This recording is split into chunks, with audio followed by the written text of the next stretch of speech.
Before natural gas was discovered in Howard County in the late 1880s, this was an agricultural area, and people lived off the land. Most of the economy and the markets were based on producing farm products, poultry, eggs, grains of all kind, and they were hauled off to market on the railroads, and in some cases were hauled off to the canals in the northern part of the state to be shipped east. But it was agriculture based. And then all of a sudden, a radical change. They discovered natural gas. And it was a discovery that set the course of Kokomo and Howard County for the next forever, because it totally changed the basis of the economy. In the years following the Civil War, Kokomo was still primarily an agricultural community. During the 1880s, natural gas had been found in Indiana. With it came a growth in industrialization and new technology. In 1890, the population was 8 times larger than it was in 1860. Those that came to Kokomo were looking for ways to capitalize on the natural gas. There was the business magnate who used his wealth to foster the economy and growth of the city.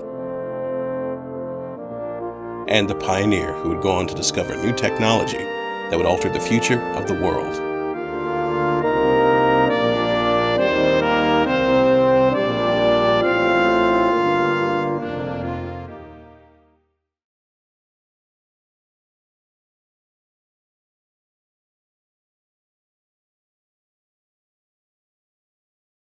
The gas boom in Indiana was one of the great natural resource discoveries of not only Indiana history, but of United States history, American history. It covered initially 5,000 square miles in Indiana, ranging from Angola, Indiana, northeast, Lawrenceburg in the southeast, and Kokomo or Howard County, sort of the westernmost point. The area that was considered to be producing gas and paying quantities was about 2,500 square miles, which even at that extent was the largest gas field in the United States and perhaps even larger than the United States, beyond the United States. So it was really a big discovery and had big implications for the economies of the communities in the East Central Indiana area.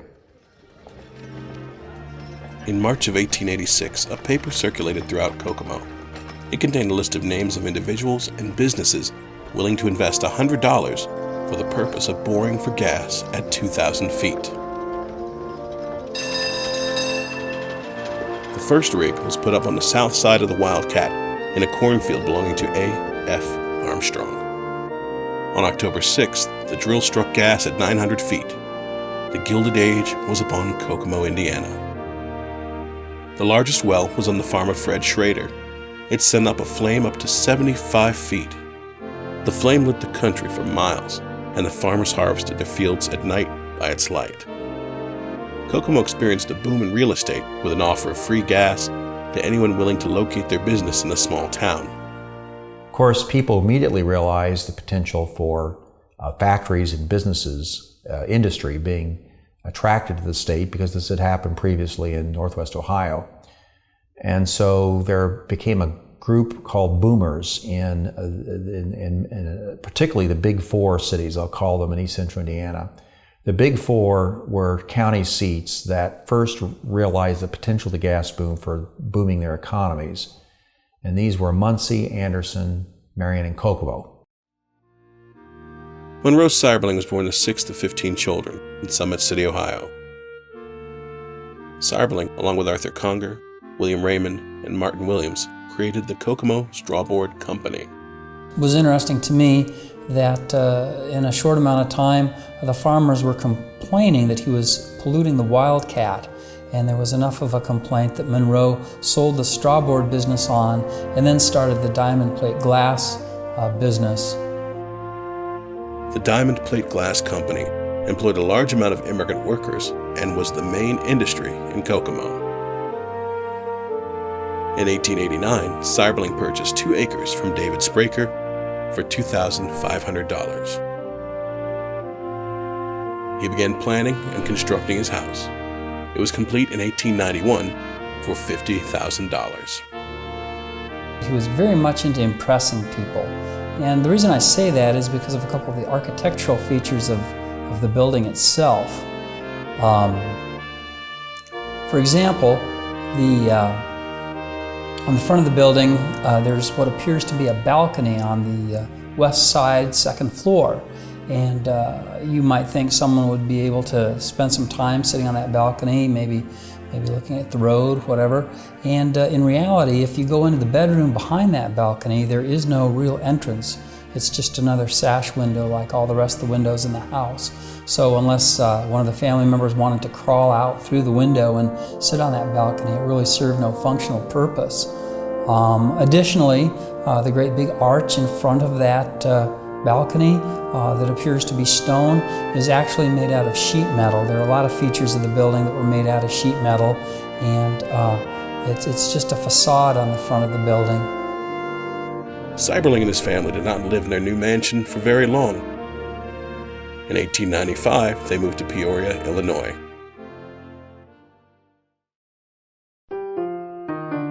The gas boom brought new businesses to Kokomo, such as the Kokomo Waterworks, the Opalescent Glass Works, and the Kokomo Rubber Company.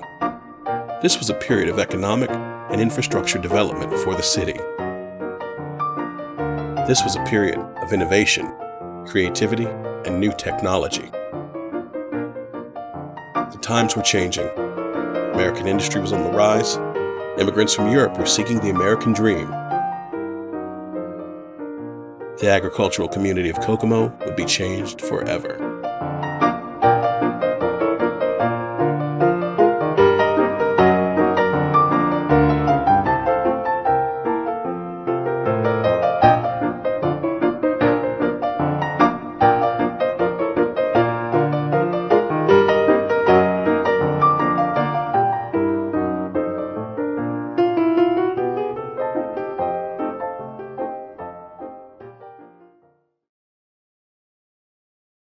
Elwood Haynes was born October 14, 1857, in Portland, Indiana.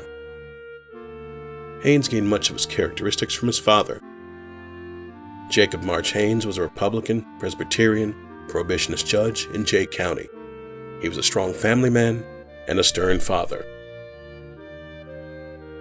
At an early age, Haynes read his sister's chemistry books and began to carry out experiments. Haynes was not a good student, but when Portland began offering the first 2 years of a high school course, he signed up. He was 19. After high school, he enrolled in the Worcester County Free Institute of Industrial Science. Haynes studied constantly to be a better student. He wrote home, "My occupation is a little monotonous. Nothing but study, from one week's end to another." Haynes' research project was to study the effects of tungsten on iron and steel. Haynes graduated in 1881. Haynes returned to Portland and began a career as a teacher. By 1886, the first gas well was being drilled in Portland. Haynes offered to analyze soil samples. Haynes urged the citizens to organize a company to pipe the city and utilize the gas. Haynes was the superintendent of the company. It was during this time, while traveling between wells, that Haynes conceived of the idea of a self-propelled road vehicle. In 1890, Haynes was hired by the Columbus Construction Company to oversee the construction of a 120-mile pipeline from central Indiana to Chicago. Haynes and his new bride, Bertha Lanterman, moved to Greentown. Gas had recently been discovered in Kokomo. By 1892, Haynes became the manager of the Indiana Natural Gas and Oil Company's Kokomo operation. Haynes and a very pregnant Bertha moved to a small house in Kokomo. His daughter Berenice was born just days later.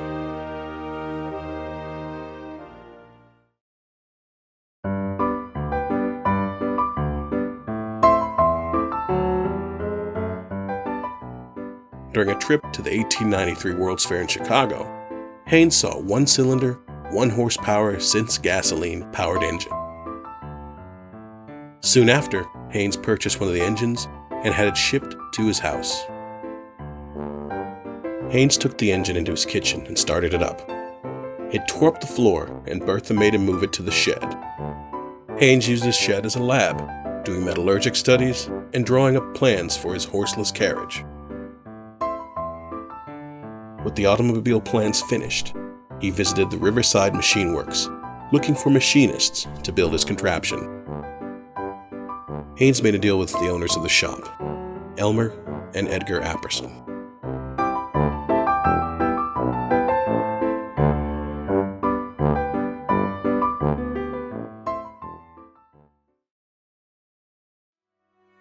Elmer Apperson, the eldest of the brothers, was born on a farm in 1861. His little brother Edgar was born just 8 years later. The Apperson Machine Works was established in 1888. The company built bicycles and machine parts for various factories. When Elwood Haynes first approached the Appersons, they didn't necessarily think the new idea would be worth the time, effort, or money. The brothers made a deal with Elwood. They would pay them 40 cents an hour, and they would work on the vehicle during downtime at the shop. Among those working on the vehicle were Dan Myers, William Adrian, Lacey Potter, James Ingle, Warren Wrightsman, Edgar Apperson, and John D. Maxwell. The team took Haynes' plans and made minor adjustments to them as they constructed the machine. It took them nearly a year to finish the vehicle. It was dubbed the Pioneer. The first test drive was planned for July 4th, 1894. It coincided with the usual holiday events. The town was decorated for the 8th annual Sons of Veterans of Indiana convention. There were baseball games, bicycle races, a parade, and a great pyrotechnic display that night. Elwood Haynes, Warren Wrightman, and Elmer Apperson rolled the car into the main street for a test drive. A crowd gathered to see the strange contraption.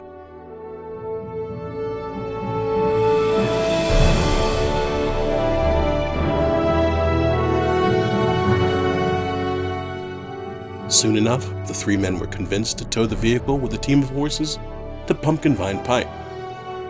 Once they relocated, the three men started the engine and got in their seats. They rode the vehicle further away from Kokomo at a speed of 7 miles per hour. There wasn't a way to steer the vehicle, so they had to stop and manually turn it around. The men rode the vehicle all the way back to Kokomo. Mrs. Haynes would later say the only thing historic about that day was that her husband was late for his evening meal.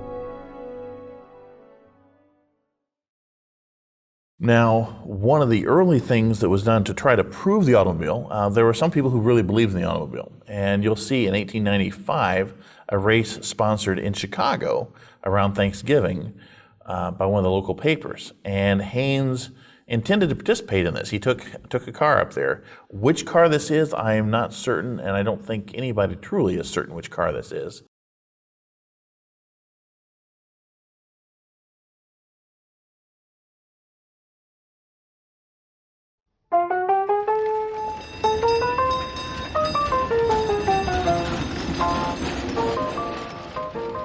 In 1895, the Chicago Times-Herald announced it would be holding a race on November 28th, Thanksgiving Day, with the winner receiving a prize of $5,000. Haynes arrived in Chicago with one of his vehicles.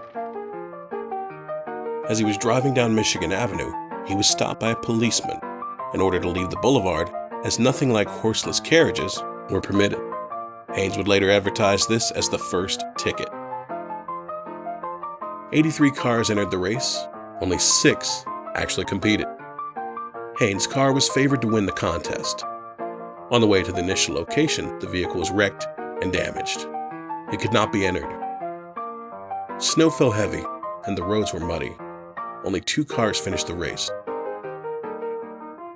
Charles Durier's motorized wagon and a German Benz.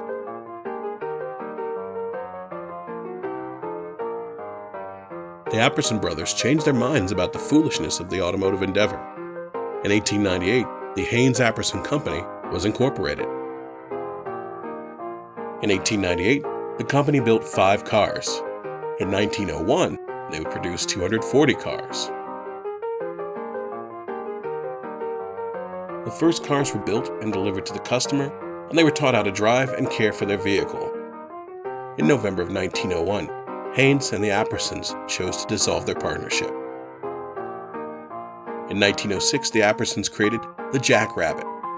It would become famous for speed, simple lines, and durability. From then on, all Apperson automobiles would be Jackrabbits. The Appersons emphasized quality over quantity.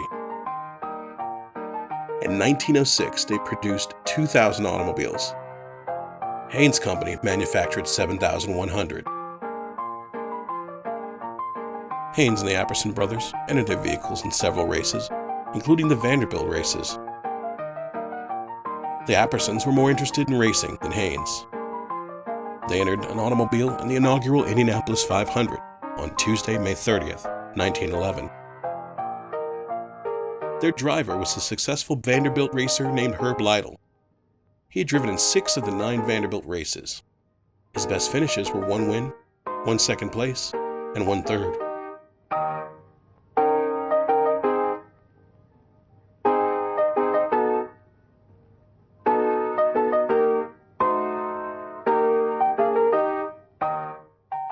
On the 87th lap of the race, Lytle took a pit stop to change tires. The number 8 automobile broke a steering knuckle, causing the mechanic to fall from the vehicle and land on the track.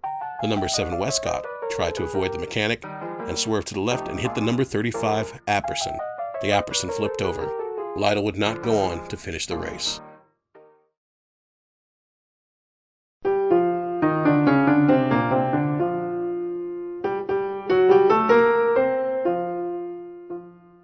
In 1905, Haynes turned over direction of his automobile company to new managers and went back to metallurgic research. While trying to find an alloy substitute for contact points on spark plugs, he discovered an alloy that would not rust. In April of 1907, he applied for 2 patents, one for a nickel chromium alloy and one for a cobalt chromium alloy. He called the alloys stellite. When Haynes learned that his patents were going to be approved, he started the Haynes Stellite Company in 1912.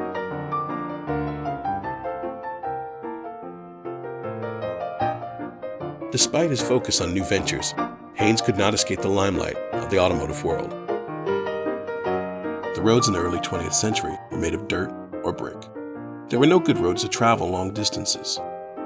In 1913, Haynes was persuaded to participate in a cross-country trip organized by Carl Fisher from Indianapolis to Los Angeles to show that the nation needed good roads.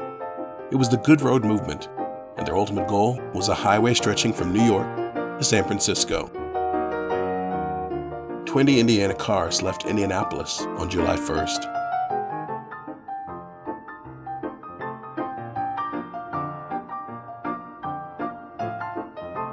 Haynes rode in car 12 with C.A. Branston, Robert Crawford, and L.R. Wagner. The group traveled 3,400 miles in 34 days. They experienced sweltering deserts, heavy rain, and deep mud. Despite the rough traveling and a few accidents, Haynes and his car made it to Los Angeles, and the success of the trip would lead to the Lincoln Highway. Arrived in land of sunshine and dust. Unlike Kokomo, alcoholic beverages are plentiful, thank goodness. But Haynes, Crawford and Wagner are teetotalers. Horrible. Due to your kindness, have been able to gather impressions of American roads, chiefly in the shape of bruises upon various parts of my anatomy.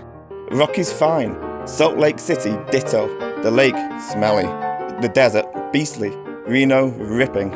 I'm returning there shortly. Haynes' cars unfortunately ran so well that I have no interesting photographs to take home. When are you organising your next trip? I want to go. C.A. Branston.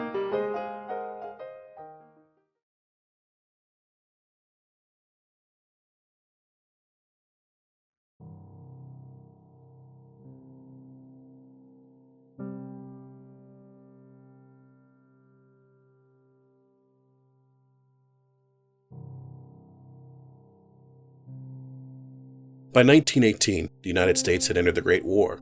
and the focus of many manufacturers was in aiding the government with weapons and vehicles. Shortly after the war in 1919, there was an automobile boom, but this would lead to nearly 100% inflation. By 1920 and 21, the automobile boom went bust. Another tragic event would affect the Apperson Brothers Automobile Company even more in 1920. While watching a race in Los Angeles, Elmer Apperson collapsed and died at the age of 58. As a boy, I was very proud of and happy with Kokomo, the scene of all my youthful joys and sorrows. Later, after traveling the country over during my manhood and visiting most of the important places, I found it impossible to find another community which had exactly the same appeal as this city of ours. Elmer Apperson.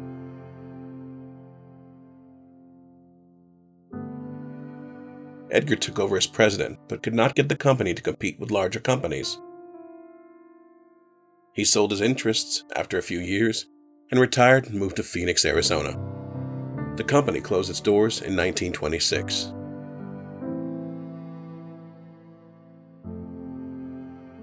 In October of 1955, Edgar would return to Kokomo as the city honored him and his brother by renaming Kennedy Street Apperson Way. Edgar Apperson died on May 12, 1959.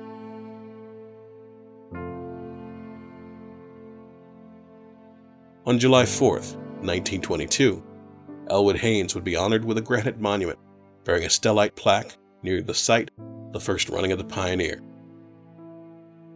Dr. George L. McIntosh, president of Wabash College, gave the featured address. In it, he placed Haynes as an inventor in the company of Alexander Graham Bell and Thomas Edison, calling them the three great living American inventors. Sales continued to slump for the Haynes Company, and in 1923, the company couldn't meet its bank loan payments. By the fall of 1923, a refinancing plan was underway. The plan rested upon the citizens of Kokomo pledging to buy at least $1 million worth of Haynes Automobile Company bonds. The effort to save the Haynes was vigorous. A campaign wrote letters appealing to the people of the importance of the company to Kokomo. The letters informed residents that there was an average of 13,000 people employed there daily, and there was an average weekly payroll of $32,035.66. By the end of the year, the $1 million goal had not been met. They were still $45,000 short. The people of Kokomo rallied, and by January 2, 1924, the goal had been surpassed by more than $2,000. The Haynes had been saved. But the celebration had been premature. Automobile sales were still down. In September 1924, the company filed for bankruptcy.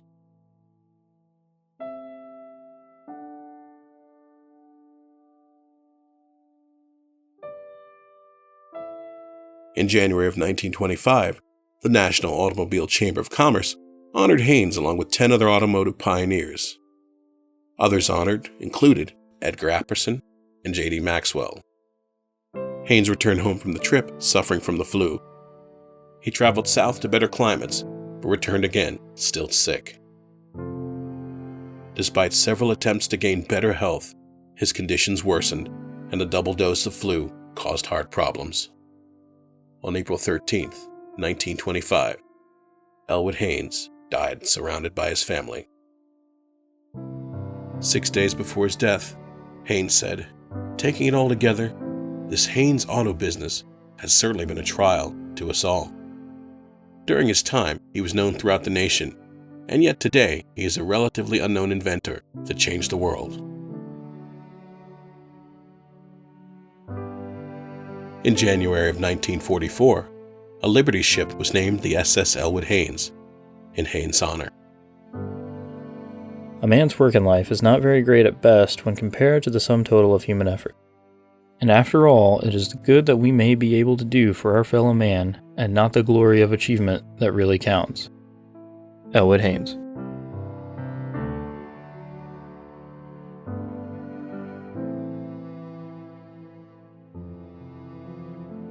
With the closing of the two major automotive factories in Kokomo and the rising depression looming on the horizon, there would be a struggle for the city to survive.